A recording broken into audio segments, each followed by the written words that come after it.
same thing with timing. If we're aware of the ways in which timing Exactly. influences us, Right.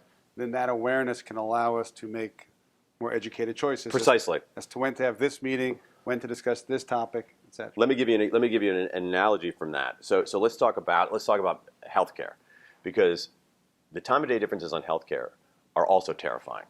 All right. Basically, my top level conclusion for my kids in this timing research is, okay, never be a criminal defendant and never go to the hospital. That's the best way to stay safe. But if you have to go to the hospital, there are significant time of day effects inside of hospitals. Example, anesthesia errors are 4 times more likely at 3 p.m. than at 9 a.m. If you look at the prescribing of unnecessary antibiotics, much higher in the afternoon than in the morning. You have a big deterioration over the course of a day in hand washing in hospitals. So we know that, all right? So how do we adjust for that? Well, I went to the University of Michigan Medical Center to figure out, so what are they doing about this?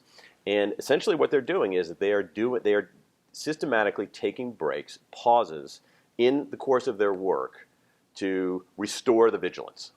So for instance, I stood in on a surgery, and it was surgery at like 1 o'clock in the afternoon, not ideal time for a surgery. And so they have this patient lying on the table, and before anything even began, everybody, they literally called a timeout. Everybody took a step back and said, what are we doing here today?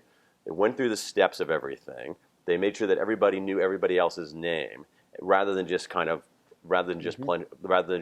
into it. And so there are things that we can do to arrest some of that. The other thing is that the way that what the research tells us is that not only are there time of day effects, but the best time to do something depends on what you're doing.